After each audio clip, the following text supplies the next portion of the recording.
I have found experience to be the second best teacher of life because there's one right in front of her, one that we all ignore the needs of, the one that culture has canceled, but so powerful that though she walks will catch up with you sooner or later, where we can no longer avoid her. A course we all have to take. Here's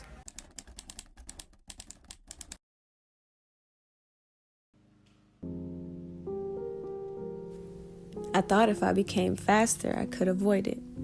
If I could just keep going, it would never have been able to introduce itself, never having a chance to make itself comfortable in my presence since, after all, I was its competitor. GREIF considered me a red shirt, as I didn't consider the advantages it had over me, bound by flesh, who couldn't run for long, who with every stride activated the reality of my human limitations. And that became the third leg for GREIF. And they both have a way of sneaking up on you. But truth is, it was already a fixed race. And in deception, we're to believe we could run the good race without having to slow down and feel and listen to the holes in our hearts. And it could sometimes sound like a victory anthem to an ear that doesn't know its shepherd's voice. But thankfully, I know mine. And thankfully, he's the place where recovery breaks and his water is living, so it runs through me. But to me, he's like my fourth leg, and the baton are my cares when I pass it to him. But only if I cast it to him. I have to choose to cast it to him. And that's the hard part. But hard decisions breeds an easy yoke, and outrunning GREIF becomes outruns GREIF.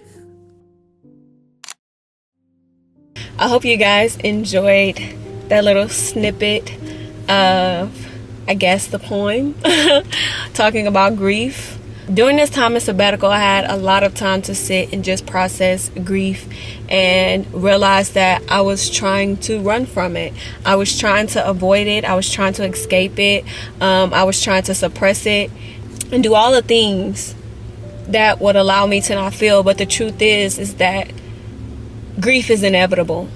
In a sinful world, in a fallen world, we're going to experience some type of grief in some type of way, and moving and masking and trying to escape those feelings only makes it harder when you have to actually face those feelings, because you just have to. Or you don't have to. You don't necessarily have to face the grief, but it will show up in your life. It will show up in how you interact with people. It will show up in how you maneuver through work. It will negatively affect you. So it's like you either deal with it or it's going to deal with you. Let me say this scripture. In 1 Thessalonians 4:13, it says, "But we do not want you to be uninformed, brothers and sisters, about those who are asleep, so that you will not grieve as the rest who have no hope." And this passage was just stating, like, man, we don't have to grieve the same way that the world grieves when a loved one passed, because if they believed in Jesus, if they've given their life to Jesus, then we have hope that they are in a better place. We have hope that we will one day see them again. I think the thing that kind of got me during this grief was trying to find the hope in the grief, because I know this thing. I know that the Lord has promised that his word is true and it cannot lie. So I know that this is a promise of the Lord, that I should have hope, or I can have hope. But making that reality meet, making the word true in my life was the hardest part. Trying to even hope for others. Like, how do I even hope for my family during this time? It was also me realizing that I can't fix everything. I couldn't be the one to try to fix it. I couldn't fix it. I'm always trying to be the one to bring things together. And it was like, Blay, you can't be that this time. And that's okay. That's okay. Because you need that too.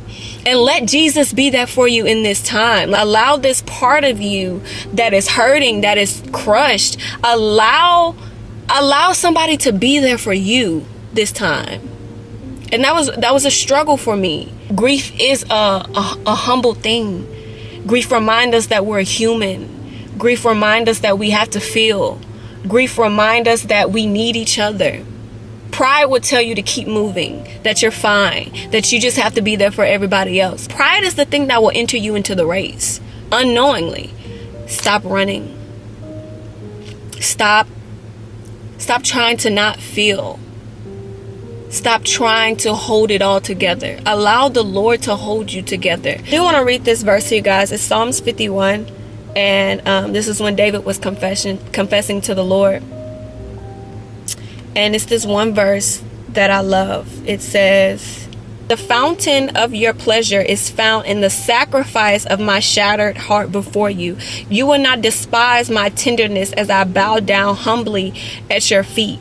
In some of the versions, when you look at it, it says the sacrifices of God is a broken spirit. Your broken and contrite heart, your broken spirit is the perfect sacrifice for God. That means God looks at us in our brokenness, in our grief, and in our sorrow and says, wow, I want that. I want that. That's what I want. That's the sacrifice that I want. I want your brokenness. Allow God to have that part of you. Allow God to comfort you in that. Allow God to sit with you and mend you back together in that grief. Allow him to be that. The biggest thing that God has shown me during this process was that I was trying to be my own defender. I was trying to be my own fortress. And God was like, no, let me be that, right? Let me be that for you. Let me be that for you while you're grieving. Let me be that for you in the area of relationships. Let me be that comfort place that you need when you need it, and stop trying to be that for yourself. So that's what I would say. I hope this helps somebody. I don't know who. Just let me know in the comments how you deal with grief. I don't know. Just talk to me in the comments. And I love y'all, and I'll see y'all in lesson 2.